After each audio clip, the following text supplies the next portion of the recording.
Iran strikes back, firing ballistic missiles directly at Israel. Tonight, the scramble to try and stop an all-out war between two of the Middle East's biggest powers. Iran celebrates as Israel threatens this isn't over. More is on the way. The calls for both sides to walk back from the brink. A second Canadian resident was on board that doomed Air India flight. I am not imagining that he is dead. The shock and anguish for families, and what the lone survivor said from his hospital bed. The Canadian selling hope to desperate ALS patients. Instead of 2 years with my kids, I would have 15, 20 years. He says he has proof he can halt and reverse ALS symptoms at his Saskatchewan health centre. The price, tens of thousands of dollars. If this individual really could do this, I promise you, we would hear about it. A CBC News investigation. From CBC News, this is The National with Erica Johnson. Thanks for joining us. In the Middle East tonight, sirens, explosions, and terror. Iran launching retaliatory strikes directly at Israel. The two countries seemingly locked in an escalating conflict. Iran launched multiple barrages of ballistic missiles, destroying targets in Israeli cities for the first time, with reports of dozens of injuries and fears the toll could rise. Its response to a devastating Israeli attack last night on Iran's military and nuclear program.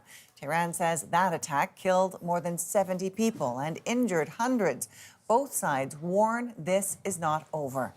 As Chris Brown shows us, Israel's dramatic surprise attack last night, with the stated aim of preventing Iran from getting a nuclear weapon, has touched off a firestorm.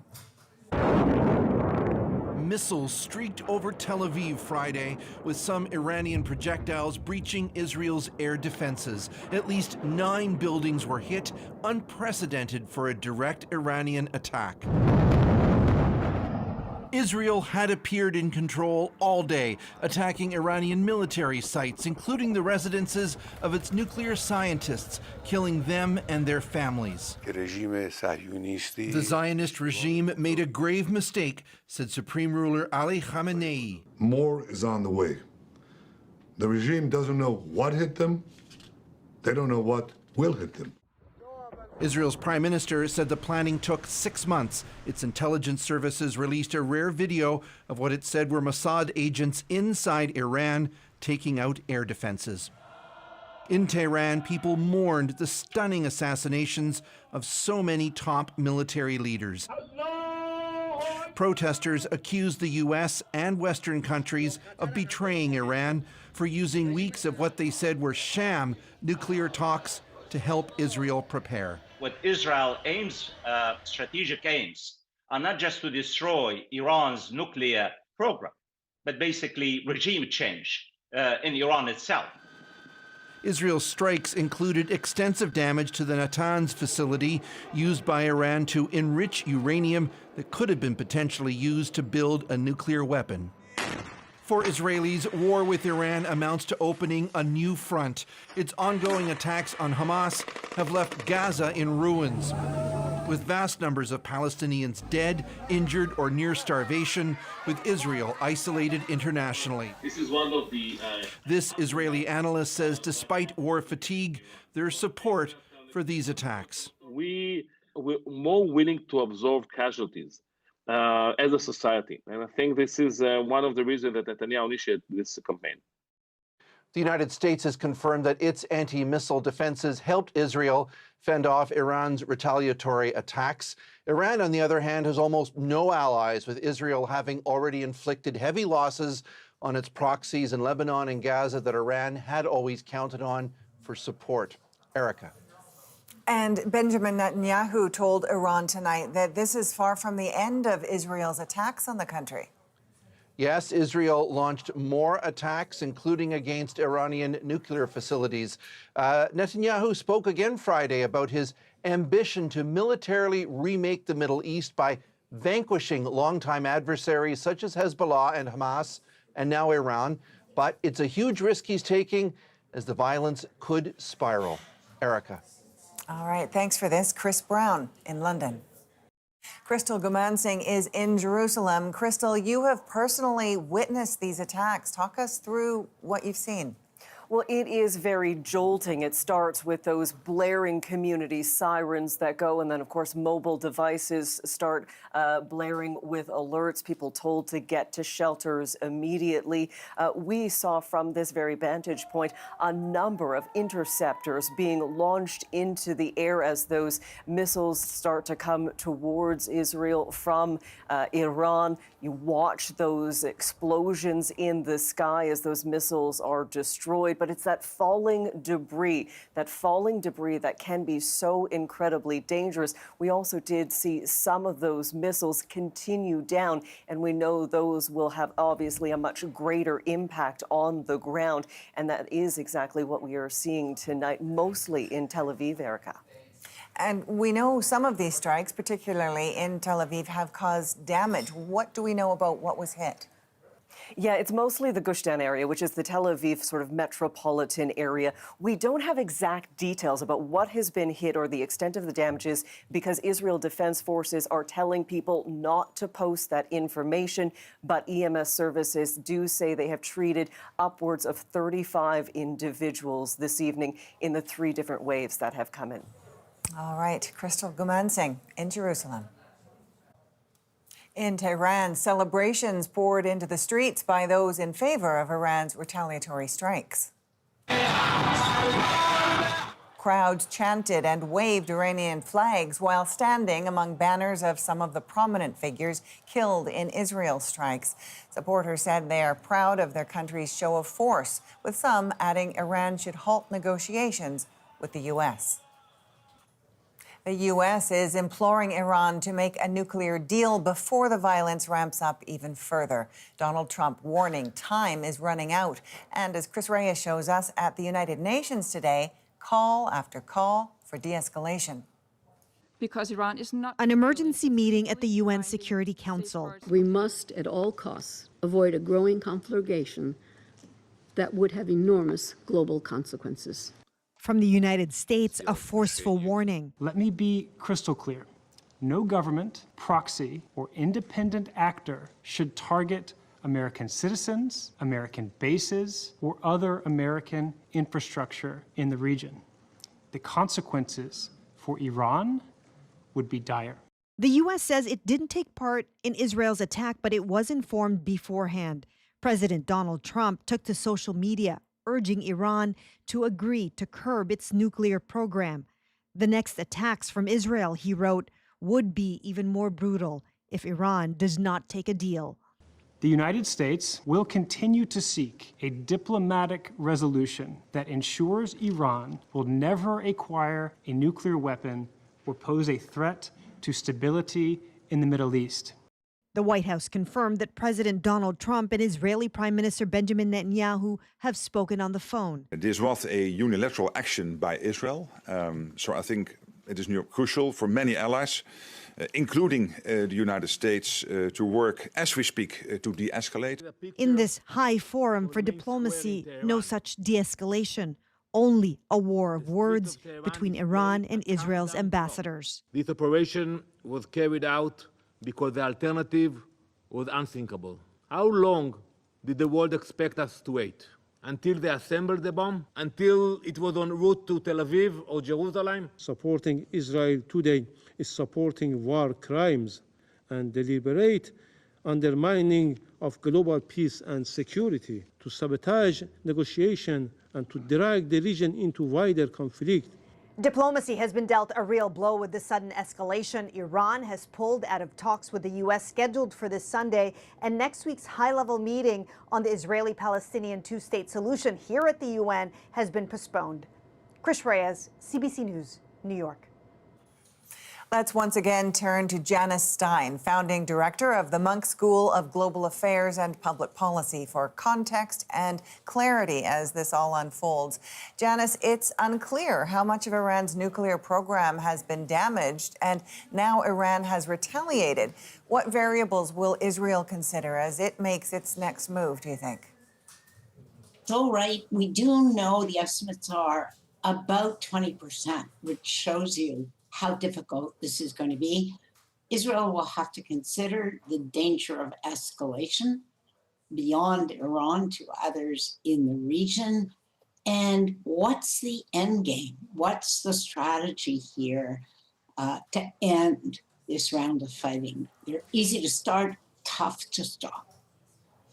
And what about Iran from their position? They are lacking allies here. How do you see Iran proceeding? They are equally now wrapped up in language of retaliation and escalation. They have a tough job. They don't have allies. There's almost no probability that they will force Israel to stop. And so they too have to think now, what's the exit strategy here?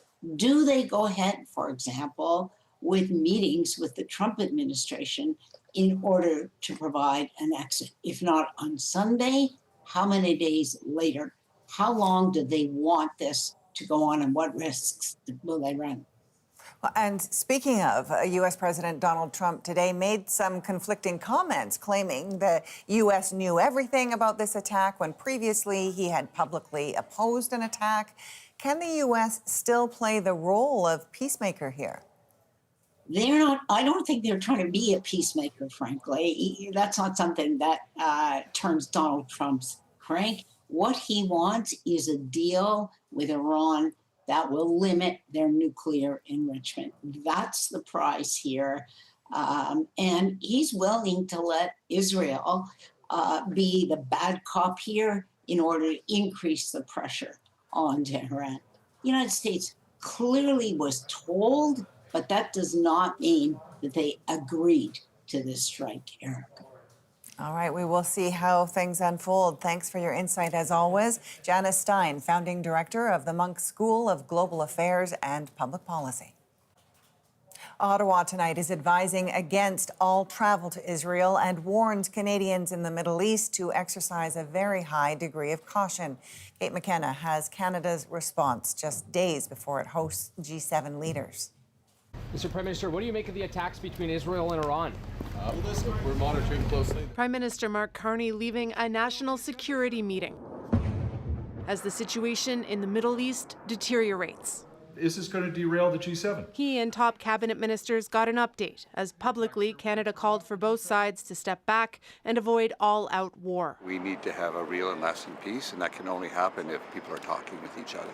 Friday evening, Carney posted Canada's position on social media, saying Iran's nuclear program has long been a cause of grave concern, and its missile attacks across Israel threaten regional peace. Canada reaffirms Israel's right to defend itself and to ensure its security. We call on all parties to exercise maximum restraint and move towards a diplomatic resolution. Friday's escalation comes just days before world leaders land in Canada for the G7 summit. The G7 might be an occasion for those countries to speak a common voice and say that there must be no escalation in this conflict. Some warn this conflict makes Carney's job more complicated than it already was. The whole planning was based on how do we make sure that President Trump does not crash the G7. Now, with Israel's attack on Iran, the Israeli-Palestinian conflict, Iran-Israel dynamics have to be at least informally on the agenda. And here there is scope for disagreement, there is scope for tension to rise. The Prime Minister's office says so far there's no plan to change the G7 agenda because there's already time set aside to talk about global security. Kate McKenna, CBC News, Ottawa. Caught right in the middle of this conflict are all the people who live in Iran and Israel and all of their loved ones here in Canada. Mira Baines with their hopes and fears in this moment. Watching tensions rise in the Middle East from Toronto, Amir Mohammed Mubarki, a recent immigrant from Iran, is focused on his family back home. I was trying to contact them. They're okay, but all I'm thinking is them. At this Iranian bakery in Vancouver, Israel's attacks bring fear but also hope. I pray for my people. It's a freedom of everything they want. My feeling today It's hope the government, Iranian government, goes. Many Iranians left the country after the 1979 revolution and remain opposed to the Islamic Republic, and they want change. The war can make the regime go away. Otherwise, they want to stay there and do anything they want. Concerns are also growing for people who have family and friends in Israel now that Iran is striking back. I don't think anybody wants to go through what they're going through. Many of us have children in Israel or family in Israel, and so we always have that concern. But what to do? And some fear tensions here could spill over in this country.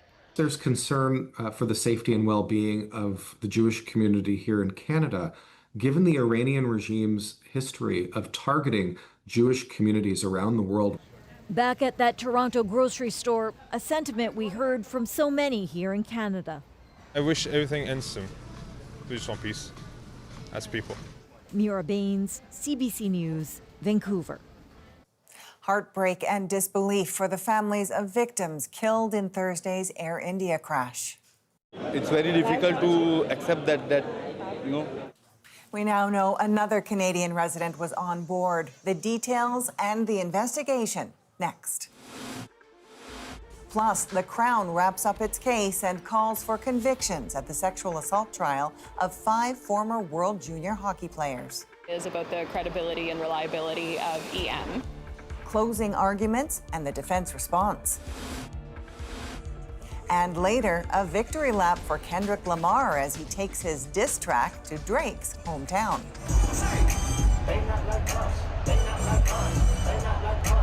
The latest chapter in the high-profile rap beef in our moment. We're back in 2.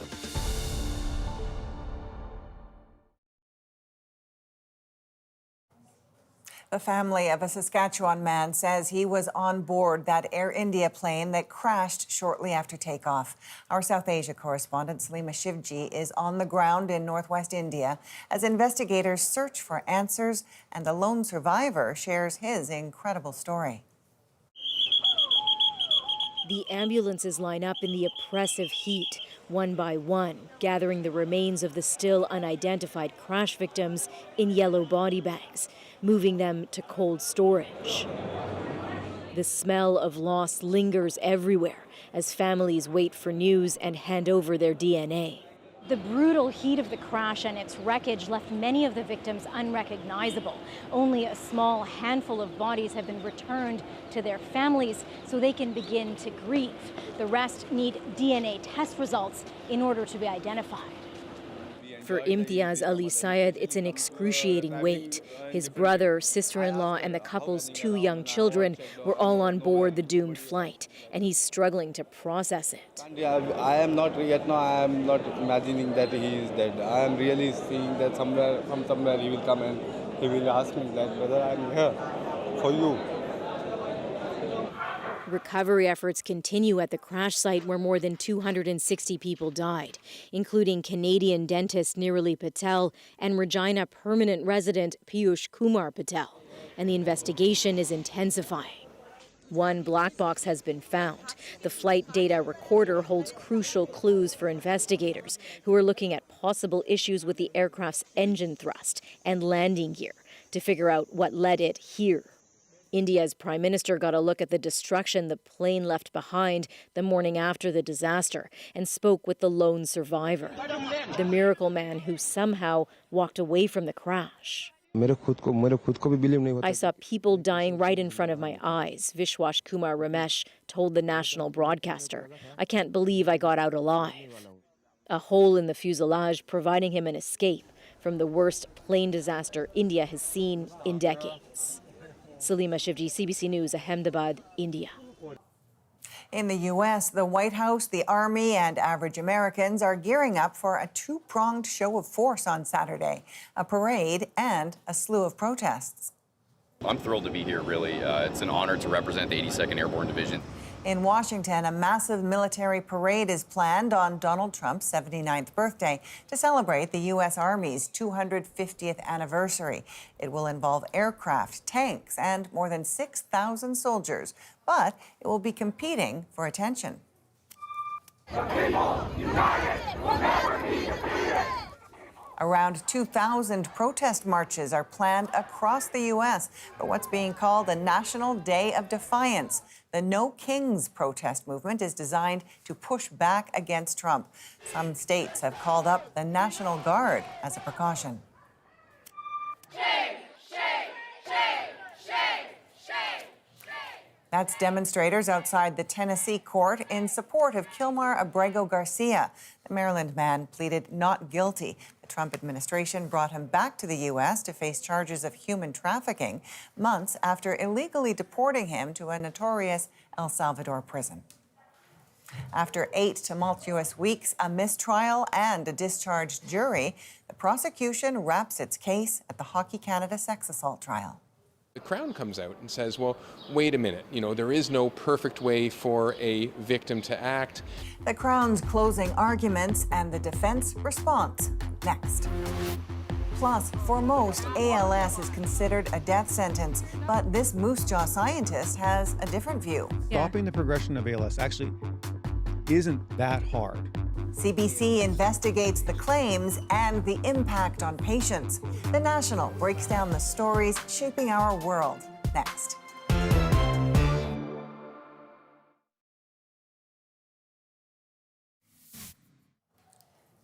Former NFL star Antonio Brown is wanted in Florida for attempted murder. Investigators say it's in relation to a shooting in May outside a boxing match after an altercation between Brown and other individuals. At the time, the 36-year-old was briefly detained before being released. A London, Ontario judge is now deliberating in the sexual assault trial of 5 former World Junior hockey players. Karen Pauls was in the court as closing arguments concluded. After 8 weeks and with court time running out, an early start meant one of the defendants had to wait for the doors to be unlocked. Michael McLeod, Alex Formanton, Carter Hart, Dylan Dubé, and Cal Foote are all charged with sexually assaulting a woman known as EM in a London, Ontario hotel room in June 2018. They have all pleaded not guilty. In her closing arguments, the Crown said EM was a credible and reliable witness, clear and consistent about her lack of consent to the sexual activity. Friday, meticulously going through the charges, telling the judge why each accused should be found guilty. This after defense teams attacked EM's credibility and reliability. McLeod's lawyer said she was an instigator, communicating consent all night. Formanton's lawyer accused her of lying under oath and said the Crown had failed to prove its case beyond a reasonable doubt. The defense comes out and says this is why the complainant isn't credible. These are the inconsistencies. These are the reactions that don't make sense. I don't think so. This London criminal defense lawyer is following the case. Crown comes out and says, well, wait a minute, there is no perfect way for a victim to act. Her trauma-based response is adequate. The Crown ended with EM's own words. They were objectifying me. Any one of those men could have stood up and said, this isn't right, and no one did. They didn't want to think if I was actually consenting. In an already dramatic case that saw 2 juries dismissed and a mistrial, one of the defense lawyers accused the Crown of disregarding her client's right to remain silent because he opted not to testify or provide a statement in his own defense. The case now in the hands of the judge, who will deliver her decisions on July 24th. Karen Pauls, CBC News, London, Ontario. Oilers fans are riding high after that Game 4 comeback last night.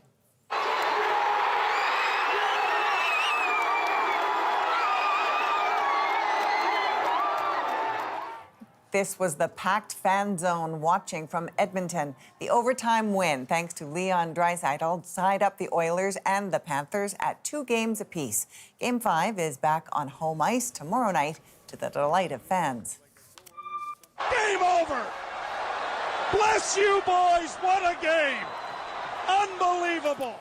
Maple Leaf fans know that passionate voice. Longtime broadcaster Joe Bowen is retiring. Fans have heard Bowen's play-by-play for over 40 years.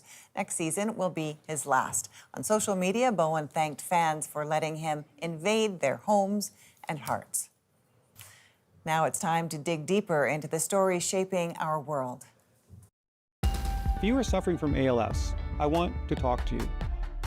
This Saskatchewan scientist says he has proof his program can defeat ALS, a deadly neurological disorder with no known cure. It's just so exploitive. We go inside that Moose Jaw facility and talk to families who shelled out thousands. I was there when he died. I held his hand. I watched him die. Jeff Leo investigates those restorative health claims and talks to the man who's making them. ALS is a rare disease with a devastatingly certain outcome. You're just gonna slowly die. Leave it to God, right? The desperation prompts some to hunt for a cure. There were, rabbit holes that we would go down on a nightly basis. You are willing to try just about anything. And then, a flicker of hope. Hi, I'm Dr. Dane Goodnow. The sales pitch is extraordinary. Unheard of, really. Stopping the progression of ALS actually isn't that hard. He promises clients that symptoms will stop progressing within weeks, and then they'll start getting better. You're not going to die of ALS in our care. That's just the God's honest truth. But some say it's all too good to be true. It's just so exploitive, just phenomenally exploitive that it's hard not, to feel the rage. Well into his 60s, Jeff Sandos was game for almost anything. He's the father of two, the founder and CEO of multiple companies, and an avid golfer. A year and a half ago, while out for a walk, his wife Teresa made a casual observation. I started noticing that he was walking kind of strange. I was actually getting a little upset, if I'm being honest, that she was pointing it out. But then he could not ignore it. The condition worsened, and after months of testing and poking and prodding, Jeff's neurologist called a meeting. That was just over 1 year ago. It was pretty devastating when he tells you you have something that there is no cure for, and you're just gonna slowly die. That was dramatic. Initially, Jeff was crushed, hopeless, but then he decided to take action. Over the next few months, he and his family researched and tried many options. Then one of his caregivers recommended the Dr. Goodnow Restorative Health Center in Moose Jaw, Saskatchewan. Doctors are saying, yes, sell your home if you have to. Get there. Dan Goodnow is not a medical doctor, but he does have a PhD in medical science, focused on psychiatry. Since the early 2000s, he's a listed author on dozens of academic articles on a range of topics from cancer to Alzheimer's. His website calls him a world-renowned neuroscientist. Goodnow claims he can restore health to people suffering from those conditions. Recovering from disease is just like people think you're crazy to even say it out loud. I'm here to talk to you about... Goodnow's program is built around plasmalogens, fats which form a crucial part of the cell membrane. Goodnow says they are critical for brain health, but people with neurodegenerative diseases have a deficit. In a recent podcast, he said his supplements can turn things around. If you actually provide the cells of the human body with the ingredients that they need, and then put yourself into an environment that stimulates that adaptability, the body will fix itself. Jeff and Teresa were hooked, and soon they were on a call with Tracy Zimmerman, Goodnow's chief business officer. Teresa recorded the call in order to keep track of the details. We do have a 100% success rate in stopping the progression and restoring function of people with ALS. It's something that we protect and we covet. right? And what we think is that your cells are going to improve and everything is going to get better, that it will regenerate. And Jeff, we expect you to get stronger. They offered Jeff their 4-month program to set him on the path to recovery. The first 3 months would be spent here at the Dr. Goodnow Restorative Health Center in Moose Jaw, where he'd receive large doses of Goodnow's plasmalogens along with many other supplements, all in a community with other ALS clients. And it's not a fancy place. Like, we call this place boot camp. Like, this is rehab. The final month, the patient would spend at home receiving the supplements and support from Goodnow's staff. The recovery center is billed as a restful place for healing where everything would be taken care of. The total cost of the program, $75,000 US. Jeff and Teresa were sold, and in September of 2024, they got on a plane and headed for Moose Jaw. Welcome to the Restorative Health Center here in Moose Jaw, Saskatchewan. This building right on the edge of town used to be a hotel and then, more recently, a drug rehab center. Now it houses people who are hoping to recover from their debilitating diseases. Dr. Goodnow admits the building is not ideal. For example, the only way to get to the second floor are these stairs. We always laugh about the stairs, right? People say, Dayan, when are you going to put an elevator in your facility? But he says the stairs are part of the program, an incentive to recover. They'll come in not being able to walk or basically being able to get out of a wheelchair. And the goal is, within 3 months, is to get them walking upstairs. Goodnow put Jeff and all of the other ALS patients on a daily protocol of supplements, including his patented plasmalogens. A handout lists the pills they were supposed to take. At the bottom was a footnote. This is a self-directed program. We're here as a self-directed research process. People come in of their own voluntary will, and they develop programs for themselves. That's exactly the opposite of why I went to him. I went to him because he's the supposedly neuroscientist. For decades, Dr. Goodnow has been developing supplements and a program that he says will halt and reverse the progress of ALS symptoms, which is something no other scientist that we've found has claimed. And then he tells patients they're supposed to develop a program of their own. This is very, very careful language, which we often see with these clinics. This is a really good example of what's ultimately nothing but a marketing scam. Timothy Caulfield is a law professor at the University of Alberta, focusing on legal and ethical issues in medical research. He has hosted a documentary series debunking medical claims he believes are bogus. He says Dr. Goodnow appears to be following a familiar pattern. He wants to avoid the claim that he's providing medicine, right? And his defense will be, well, I'm not acting, I'm just providing these people with information and they're doing it themselves. Caulfield has reviewed Goodnow's website, and he says it all seems too good to be true. If this individual really could do this, I promise you, we would hear about it, right? This secret treatment would not be secret. Coming up after the break. I really thank you for taking the time and seeking me out. Questions and tensions mount as we push for answers. His wife says his ALS symptoms got far, far worse. You're saying that his own words, his own personal description of his own life is wrong. That is disgusting.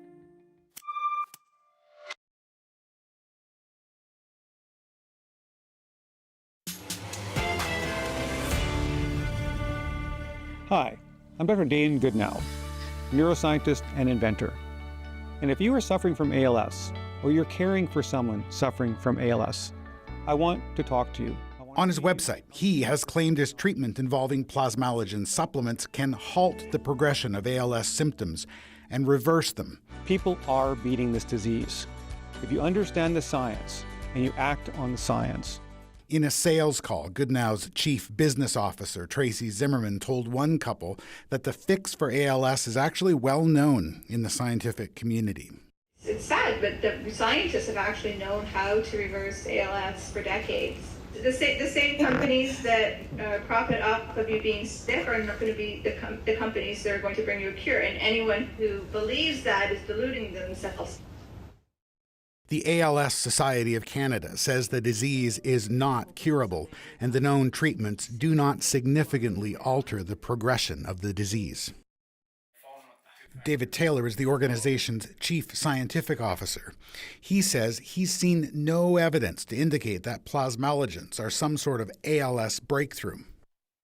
There is not yet a lot of information or data to suggest that plasmalogens is a known effective treatment for ALS. Being very well plugged into the clinicians and researchers around the world who work on ALS every day, I don't think any of them are aware of this individual. I really thank you for taking the time and seeking me out.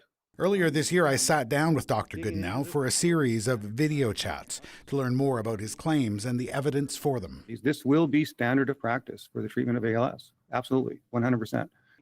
Typically, when scientists make claims to revolutionary breakthroughs, they point to peer-reviewed studies, rigorous research that has been independently verified. Have you done any studies that would demonstrate that you can halt or reverse the progress of ALS in patients? Any published studies? Not published at this point in time. So if there are no published studies, what evidence does Goodenow cite? He points to patients who are feeling better. During our tour of his Moose Jaw facility, we spoke with Scott Myers, a 65-year-old ALS patient from Akron, Ohio. Seriously, within the first week, I don't know if it was psychosomatic, but I had recovered the last movements that I had lost, a couple weeks prior to that. Hi. My name's Corey Mitchell, 49 years old. Goodenow also highlights Corey Mitchell's story. The disease has completely stopped, and I'm now starting to feel like time is on my side. What conclusion, scientifically, do you draw from Corey's story? Clearly, the progression, the actual progression of the disease can be stopped. Fundamentally, unambiguously, his progression stopped. It only takes one person to get better to falsify the hypothesis that this is a disease that cannot be reversed. Taylor finds this unconvincing. He says ALS does not take a linear path. He says it's common for patients to hit plateaus where their symptoms stabilize or even improve. In addition, he points out that sometimes improvement can be attributed to a placebo effect. It is well known that in any form of medicine, people who spend a lot of money, who go through a regimen that is more invasive, who have any kind of promises associated with a particular therapy, that those individuals do better with their disease. Come on. Come here. Jennifer Hoff is Corey Mitchell's partner. She went to Moose Jaw with him, and she watched him improve. She says it may have been due to Goodenow's supplements, but it could also have been his improved diet and reduced stress. She says Goodenow left no doubt as to his interpretation of Corey's condition. But he literally told him, you've beat ALS, you're in recovery phase. Now we just have to work on building your muscles. She and Corey agreed to help promote the program. Goodenow paid them $2,000 a month to field phone calls from his prospective clients. We're getting bombarded with phone numbers of all these people. Hey, can you talk to so-and-so about, the Moose Jaw? What was your experience? Share your experience. She says last fall, Corey's ALS symptoms accelerated again. His voice was too rough to get on the phone with prospective clients. She called Goodenow to ask for advice. Not even a phone call back. And that's when I started to, be like, something's not right here. So with regard to Corey, you were able to stop and then reverse the progression. Correct. And how's he doing now? He's not doing well. He died about a year ago.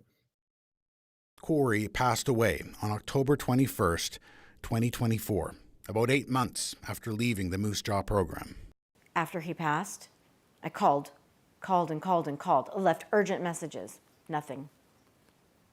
Not even a phone call back. Though Goodnow hadn't seen Corey for months prior to his death, he is certain of one thing. What he died from wasn't from ALS progression. He died from other causes. That's a flat out lie. I was there when he died. I held his hand. I watched him die. Corey's testimonial video remains on Goodnow's website. Because he's still a symbol of hope, because he actually defied the odds. His caregiver said he declined and died of ALS. All of Corey's improvements, all of the work that he put through to make himself better was all bullshit. That's what you're saying to me right now. You're saying Corey is a lie. You're saying that man's effort, you are basically pissing on his grave, Jeff. And it's really, really disturbing to me. What Caulfield finds disturbing is that a facility like this is allowed to operate in Canada, seemingly without oversight. We absolutely need to have the regulatory mechanisms, the policy levers to stop this kind of thing. Goodnow's not a medical doctor, so he's not under the jurisdiction of the College of Physicians and Surgeons. But Health Canada has weighed in. It says Goodnow's plasmalogens have not undergone the required safety testing. It says a recent investigation found that his company had been importing, advertising, and selling unauthorized natural health products here in Canada. Now, Health Canada says in a follow-up conversation, Goodnow's company has agreed to change its ways. Goodnow says it was all just a misunderstanding. He says while companies can't import these products, individual customers are allowed to bring in a limited supply for themselves. He says he and Health Canada have a great relationship. Jeff Sando is now back in California with his family. He says he used Goodnow's plasmalogens faithfully for months. But after 5 months, it seemed like it was picking up pace, not slowing down. Jeff says the friends he made at the Moose Jaw Center tell the same story. Everybody had declined pretty significantly. So how documented is that decline? Okay, do they have evidence of their decline, or is it just their opinion? And we do document every single person that comes through our center. Okay? They leave that center better than they came in. Okay? And that's just simply a fact. This whole thing has been a roller coaster for Jeff Sando. He began with such hope. I thought I was going to come home and walk up those stairs from my garage in here. You want some beer? Now he's being cared for by his wife and adult children. He said he spent all that time and money in the hopes that it was an investment. Instead of 2 years with my kids, I would have 15, 20 years with my kids. So.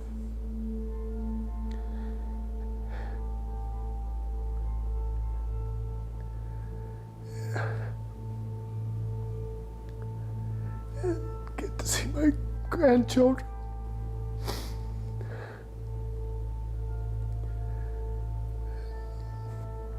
Be able to walk my daughter down the aisle.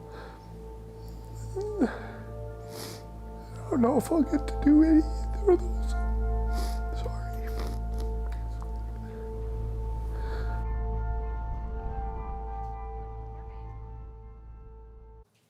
That was senior investigative journalist Jeff Leo reporting.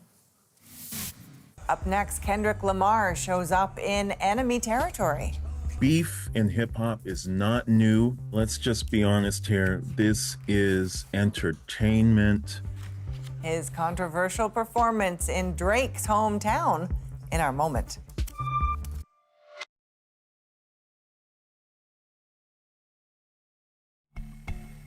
You're looking at Kendrick Lamar performing to a sold-out crowd at Rogers Centre on Thursday night. Lamar's performance hit home when the rapper sang his Drake diss track, Not Like Us, for the first time in Toronto since the pair's feud. Tonight, the crowd's reaction to his daring act is our moment. I'm not surprised that Toronto showed up to see the man Kendrick do his song, in one sense, Not Like Us is kind of brilliant because of the way that it creates two sides. Beef in hip hop is not new. Let's just be honest here. This is entertainment. I actually don't know why these two are trying to be the #1 hip hop artists in the world. They don't even need to be fighting over this. People can be Kendrick fans and Drake fans. Not Like Us does not have to say this is America versus Canada. The people in Toronto, the people in the GTA, they wanted to be there.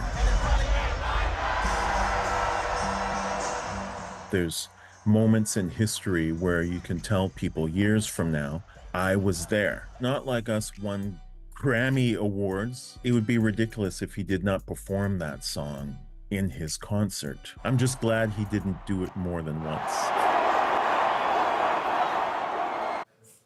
And you can hear the crowd chanting one more time. They did that for 2 minutes. However, he did not perform the song again.